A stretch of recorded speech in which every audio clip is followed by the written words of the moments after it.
Spicy Waffle, I'm Corwin. And I'm Uko. And this is Night Call, a game where you play a taxi cab driver and you go around doing all sorts of Parisian things underneath the Eiffel Sex Tower, which is what it's all about, I guess. Isn't that what life is all about? Getting underneath the Eiffel Tower and making sweet, sweet love to it until it lights up.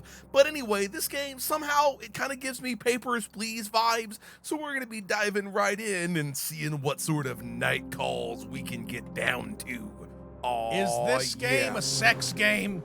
Probably. Okay, I mean, look, if people want to hump in the back of my cab, they're going to have to pay me extra. $2 extra per mile. They're going to have to pay me extra. So, are we some sort of taxi driving detective, the TDT? That's what it seems like. The judge. Victims have all something in common, and the motive seems clear. But which suspect could have done it? Balanced case, perfect for a first run. Let's do balanced, okay? The way Night Call was designed.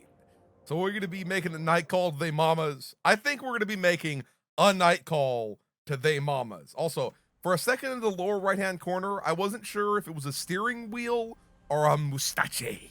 Because, you know, a mustache is definitely with a mustache. A little bit of a French type of thing.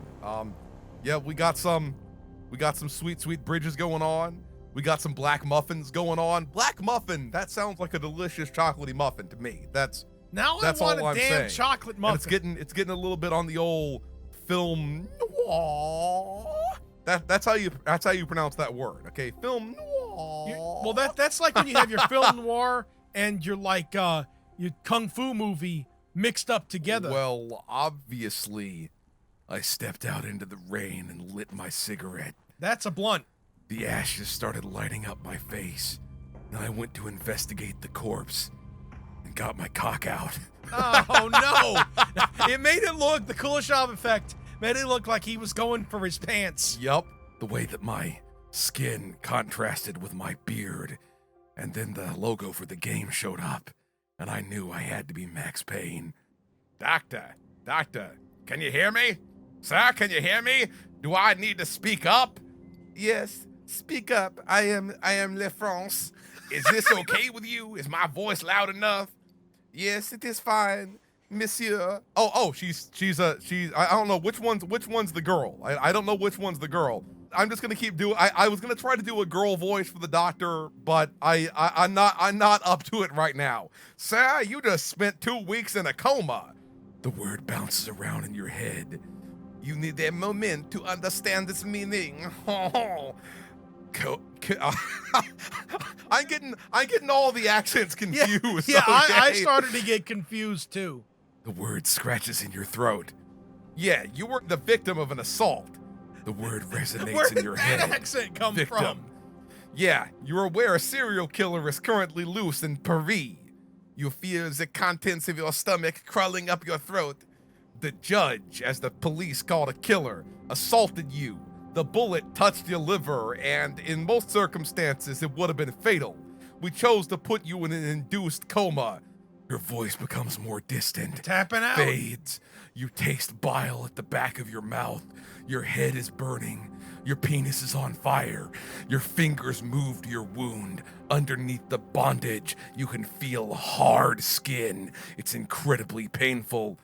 Did they, I'm sorry? Did they catch the judge? No. I don't know what I'm doing with the voices. No. What about my passenger? He was dead before you even got out of your cab. The doctor is silent for a second, a very awkward second. She hesitates. The police would like to see you as soon as possible to ask you some questions. After all, you're the only one who survived the judge. Noise in the hallway attracts your attention. You try to turn your head to no avail. You need to rest. She leaves the room. Her voice resonates in the hallway. What if she's the judge and you're holed up in her, torture dungeon? I don't care. He's the only witness. He's, Another female voice joins in, a strong, authoritarian voice. You can't clearly make up what she's saying. A strange feeling washes over you. Someone's urinating on your face. It's not pain. Some odd combination of urine and pain. Before being in this hospital room, you'd never realized that anger was made up of a combination of pain and sexhaustion. Anger, a feeling you know all too well. Maybe you're actually the judge. Days go by, and a month later, dun dun dun, night 1. We're in the middle of the Golden Sex City. Well, look, I got a bit of a problem. A real problem, that is. You have a pounding headache. It's your first night behind the wheel since the attack. Are you listening to me? You catch your boss's eye in the rearview mirror. This guy seems like an understanding employer, huh? Oui. He stares at you for a second or two without speaking. Sometimes I wonder what goes on inside your head. You always seem so far away. I am listening. Okay. He's watching you closely, trying to make out what's going on in your head. You know I'm worried about you, don't you? I know. You're like a son to me, you know. I know. And you know he's about to tell you the story of his taxi fleet again. When my father died and left me the store, I could have sold it. I could have retired and gone back to hanging out with Nico Bellic in the old country. Let's interrupt him. But you preferred starting your own. You preferred starting your own company and hiring the local guys. Your boss smiles. He knows he's told you the story a million times. And that's why I've got 45 guys like you working for me. You're a clone! So don't interrupt my goddamn fucking story before I rip off your fucking beard. His hands flutter in the air. He is an Italian! Yup. Though none of them are any match for you.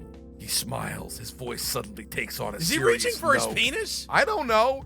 Do you want to go over everything again? He points to the equipment on the dashboard, the meter, the gips. You haven't been in a taxi for weeks. Maybe you do need a little refresher. Yes, isn't this a good idea? Right then.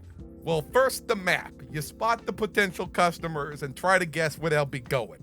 Then you decide when a customer orders a taxi, if there's no one else around, you have to go pick them up. He shrugs. That's the way it goes. It's just business. No problem. The other fares, you look at the map and decide whether or not you want to take them. And then you drive like a big, shiny penis through the night. He flashes a quick mechanical smile. You know it well. He's a robot and he talks about work. That's all. When your shift is over, we do the numbers and his voice trails off as if searching for the right words. And that's all. It's pretty simple. There's no reason why you can't do it. Oh, right. No overtime. We're in France here, and there are regulations and rules. Don't want to be losing your taxi badge. You might not see it that way, but no one likes having a driver who hasn't slept for 24 hours. Or so jerked what off. you got to do is you got to get out your fake ID so they think it's someone else. Something's been bothering him ever since he got into the cab. Anyway, you know the ropes. You get it. I know you're going to do a good job. What's the matter? Your boss keeps quiet for a while, as if he's hesitant to speak, and then, I don't think it's a good idea. You shouldn't be driving. The murderer is still out there, and we think he's gonna come back. For you. We? Who is we? Your colleagues. I do too. Anyway, What if it's him, I'll yo? let you get back to work. Every minute spent in your taxi is a minute lost. He gives you a smile, half ironic, Dude, it's him. half serious. I think it's my character, okay? I'm gonna say nothing. I don't want to rat myself out. Your boss opens the door and exits the cab. You watch him cross the street and enter the fleet garage. A couple of colleagues are milling about. Taxis are coming and going. They all ignore you, consciously or unconsciously. You're branded. You sit there a moment, then turn the key in the ignition. The hum of the engine Look how sends moist your car tingles is. down your dick. It's impossible to describe how you missed that feeling. Whoa. It's It back is to sensual. the night shift, back to life, despite the attack, despite it all. Oh yeah. Okay, who do we want to pick up? I mean, do we know any? I wonder if like as we pick them up, Like your we'll, taxi sense fill up will... their Yeah. tax. Okay, decks. Okay. it's like a Pokedex, except taxis. And this guy has a wicked goatee going on here. Back And to amazing below, hair, please. by the way. I will accept. I don't know what's a good fare, okay? It takes you a minute to realize the person who just got into your cab is a woman. You hate it when your brain skips a beat, when you misread a face or a scene, and yet she is in fact a woman with a beard. Gee, not unhappy to be here. She lets out one of those distinctive sighs, the kind a traveler gives after a long plane ride, then gives you an address in the suburbs. You start the cab. The road is wide open, no traffic. You glance back at your passenger. You got in late, delayed for hours in New Delhi. I thought we'd never leave. How did you like India? It was incredible. A real experience. She stops short. I'm sure you'll hear that all the time from passengers back from there. You smile. No, actually, I don't. Really? Most of my passengers find it too dirty, too crowded. They complain about the spicy food, the noise, the smells. She gives a short laugh. True enough, but I don't get it. All those people who go to countries that are so completely different and come back in shock. Of course, a country like India is going to be different. It's an entirely different world with its own communities, languages, and customs. No connection to ours, whatever. You smile. But it was a chance for me to let my beard grow in.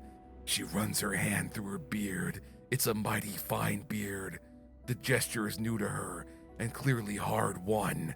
What do you think? It takes you a minute to respond. Don't worry, tell me the truth. I like it. She flinches. You're just saying that not to offend me. No, I swear, it's different. Being different is a good thing. I mean, your character has a mighty fine beard of his own. Look, I have a mighty fine beard in real life. So does Uko. So does our father. Beards are cool. What do you mean? Well, you see, I see lots of people every night. I only murder a few of them. Everyone looks the same today. You see one guy who graduated from the business school, you've seen them all. She laughs. So, you're going to remember me? Of course I am, unless you don't want me to, that is. No, not at all. On the contrary. She sighs. It's amazing, the sense of relief. I already feel so much lighter. The sense of lightness is so wonderful. She smiles. You can read the weariness in her eyes. At first, I was supposed to go to India with my ex-husband. We split up 2 years ago, but he was still living in my house and I just couldn't let him go. So I murdered him. She gives an almost imperceptible shrug as if to emphasize the irony. We'd always wanted to see India, and we'd never been able to go. We had the kids, and then the school, and then, anyways, the day was supposed to leave. He chickened out, and I got on the plane. She spreads her hands with a broad grin. She radiates warmth and good spirits. He's totally She'd dead. be the perfect grandmother.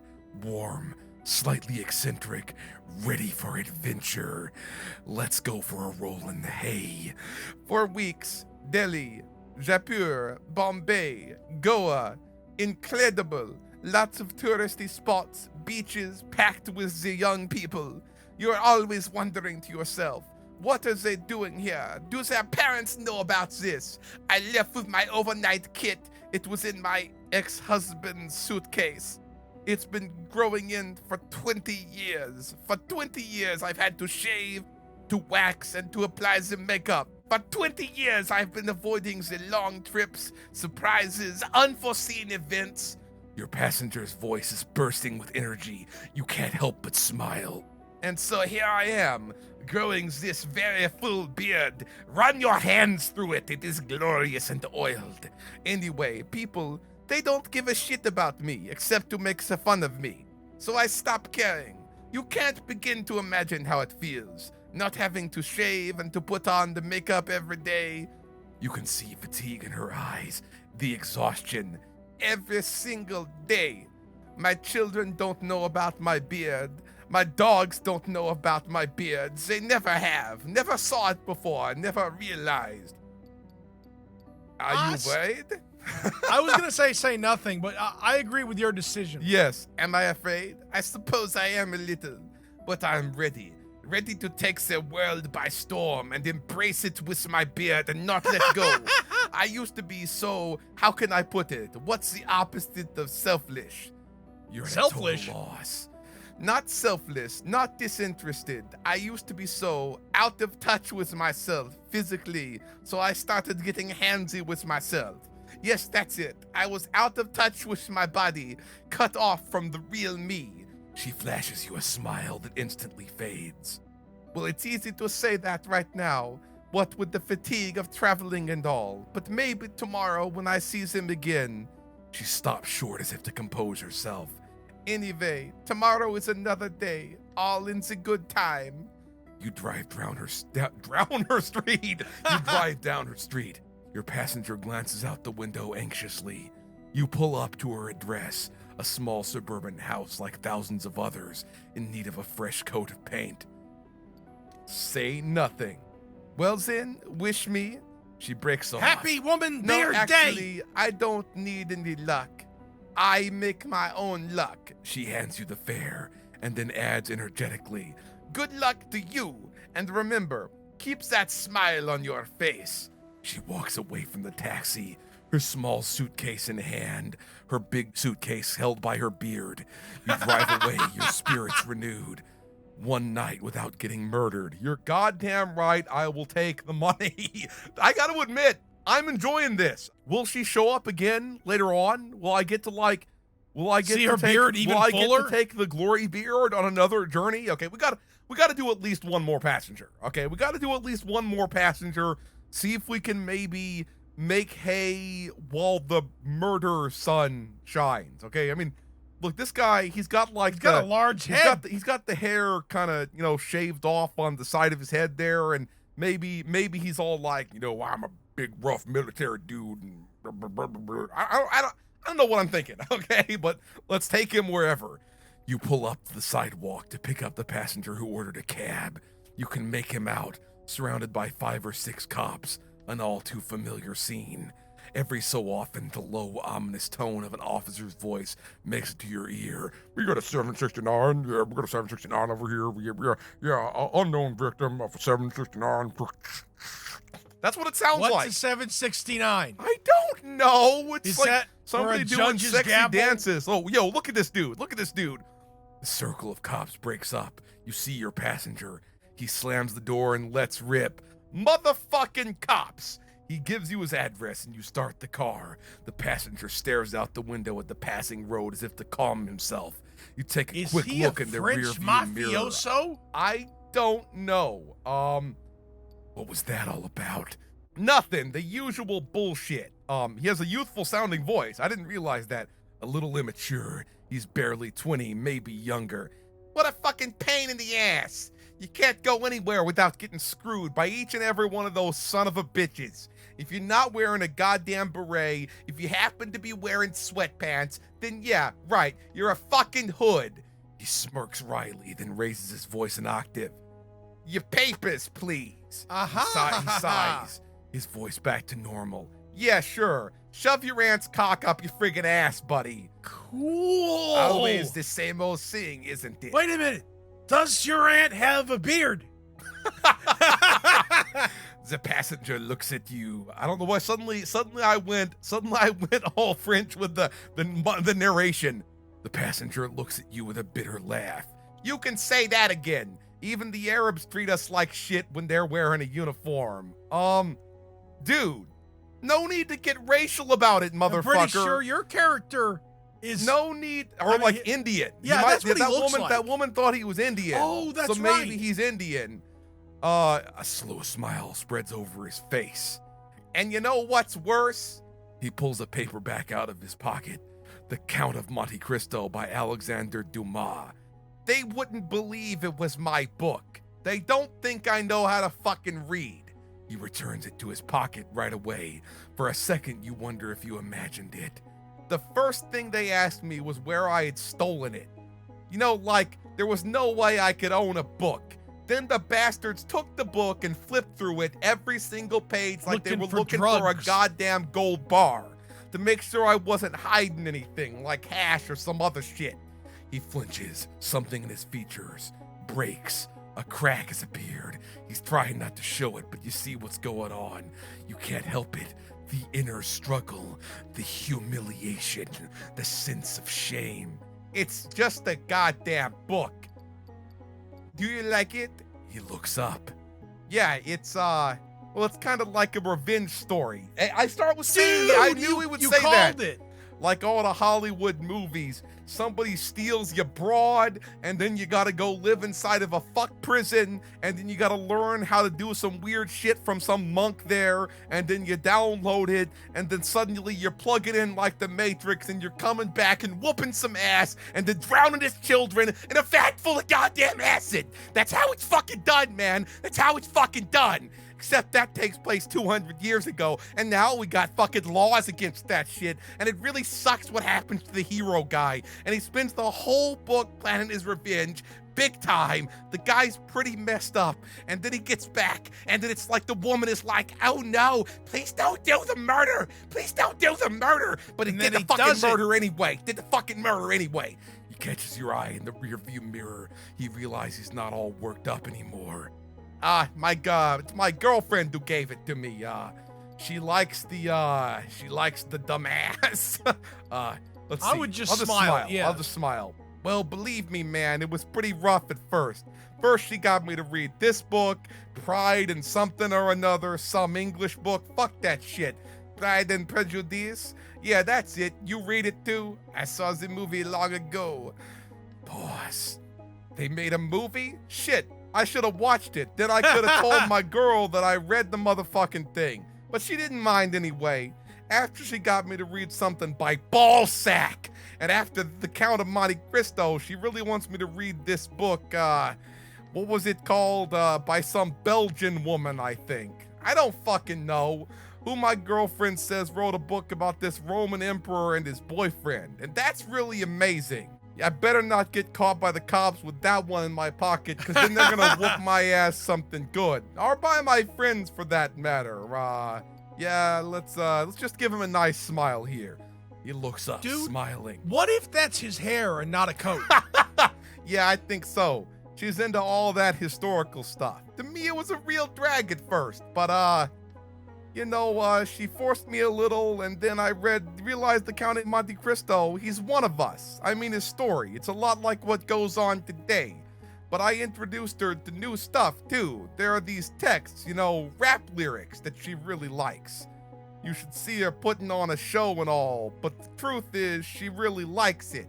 It's the same thing with reading, right? I mean, I had to have it properly explained to me. I had to want to try it. And that was it, man. I was on my way. He looks down. It was pretty crazy, even so. I'm actually reading a book. It's like I'm some sort of like scientist over here or something like that. The book and my girlfriend.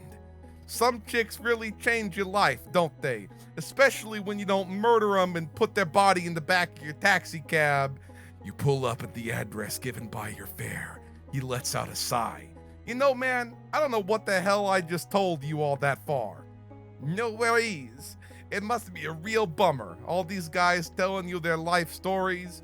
The passenger passes you money for the ride. I gotta go. I punch in early tomorrow. He pauses, eyeing the time on the radio's LCD display.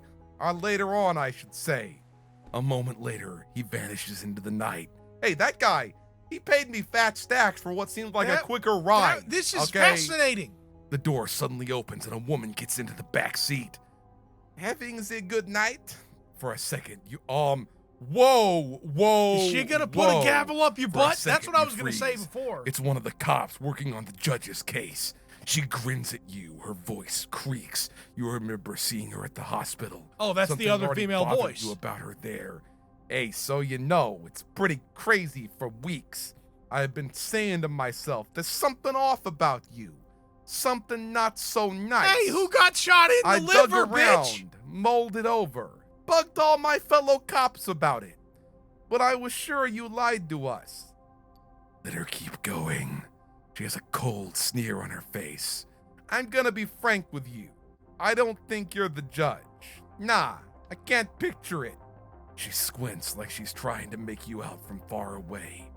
Like you'd have gone to the extent of hurting yourself, shooting yourself in the liver, but between us, it's a bit of a stretch. She stares at you, but not enough of a stretch for my chief to stop going on and on about you. Seriously, he talks about you all the time. If I didn't know better, I'd think he had a crush on you. Did his girlfriend She make him read smirks. the Count of Monte Cristo? No. I think he's more interested in your profile. In prison at 17. An icy chill fills your gut. And from Moida, too. Dun, dun, You open your mouth, but nothing comes out. Since you got out, you kept a low profile. But you're lying about your name and your address. I checked. It's normal, you'd say. If they get word of your time served, no loan for your permit, no lease for your car, no food for your dog. Meaning no second chance of life. Her voice becomes softer, almost warm. I personally like you guys who want a second chance. No, I like guys who fight for a second chance. Basically, I like guys who are willing here to it work comes. for me. She leans in, her shining cat-like eyes narrowing. My chief wants to go to the prosecutor with a first and last name with evidence. Actually, knowing him, he's not so hot on evidence. We could just place a body in your car right now. Hell, maybe I already did while you were letting that previous guy what with the hair out of the fucking car. So I'll give you some info. Victims, suspects, medical reports, some photos that are a bit erotic, if you know what I mean. You have to be discreet. Keep it between you and me and keep your dick in your pants with the weird photos. Interrogate, ask questions, dig around. I am not a cop. She shrugs. Don't worry, you're already keener than half the squad. They couldn't find their own dicks if I didn't tie their hands to their dicks. And don't forget, I'm not asking you to make an arrest or deliver the killer wrapped up with a bow in front of the station. I need to be taken to credit. You're no Batman. You're just here to get me more information. She rummages around in her pockets for what seems like forever. Yeah, take my card. I'll call you in 3-4 days just to check in. And if you get murdered with my card, then they'll find it on your body and call me right away. And I'll let you know if I have any new info. She takes on a didactic, paternalistic tone, like she was giving you a list of recommendations for the 100th time. Don't get caught. Don't get arrested. Also, I wouldn't recommend trying to leave Paris. I know what you look like and I know who your friends are. You can either be the solution or the problem, my friend. She takes a minute to scan your face, your emotions. I have to go. I'll check in on you-know-who, and believe me, I know that you're that guy from Papers, Please who was constantly coming up with the shitty fake passports and stuff, so I'm fucking on to you. Her smile is biting. That reminds me, do you know you've done time? You shake your head. She snickers. Oh, my little dirtbag, you covered your tracks well. Say nothing. She acknowledges your silence with a nod. Okay, I think you got a handle on our little deal. Any problems? I turn you in. I'll send your picture to all my friends in the media and every asshole in Paris. Your picture with your name on it, your real name. Damn, she's Anyone an close asshole. to you will have their places searched and they'll be put under house arrest, spend nights in jail. You have any idea how tense things are with that fucker's trial underway? You sigh. You know just what she's trying to get at. Come to think of it, your last names are almost the same. You could be brothers accidentally. I'm nothing like that son of a bitch. Let me tell you, with that face of yours and your handle, they'll welcome you with open arms. She takes on a serious tone. This wasn't businesslike. serious? I want to catch this killer personally. I want to drag him to the court by his testicles, ruin his life with a bang. I can't botch this case. You got me? And neither can you. Secretly, I got some real personal shit like a murdered sister behind all this that'll explain why I'm being such a hard ass. Obviously, I get this. Well, great then. We see eye to eye. So you can just say you're my informant. My CI. He ripped open your gut. You saw your own insides. You were in a coma. You have plenty of your own reasons to want to get back at him. She furrows her brow. Yeah, I think you're actually gonna do what I tell you to do. You investigate, ask questions, listen to all the rumors, and you come up with a list of suspects. She lays her hand on the door handle and freezes. Oh, right, and don't get fired. Without this cab, you're worth nothing to me. You glare at her. I don't think it's worth it to call her a bitch. For what it's worth, it was a pleasure not to be interrupted every minute. You can't imagine how much I missed that at work. She puts her hand up and you can hear the words behind it. This conversation never happened. I'll make sure you get more intel tomorrow. I'll find a way. Until then, ta-ta, Tootsie. Not a word to anyone, obviously. Not one fucking word. The door opens, squeaks, and slams shut. Fucking bitch! I will rip off your fucking face! You sit alone for a while, teeth clenched, dry-eyed, ears buzzing. Shit! On the back of the seat, the cop left a pile of the papers. Shit! And shit? Oh, God. Key in the ignition, motor running, radio on, crackles. You turn it off and start driving. That is some serious, extreme fucking shit right there. So, is that like the first mission done we will here? Look at the or clues what? later. Okay, so we're back to our crib. And he's twitching. Yup. He's like, what the fuck have I gotten myself into here? I just wanted to make some sweet moolah driving a taxi. He already had a crime board. Look, that was non-diegetic. Okay, that's what it was. You take a second to enjoy the silence of your studio apartment. Outside, the city is slowly waking up. You can hear the hum of the taxi buzzing in your ears.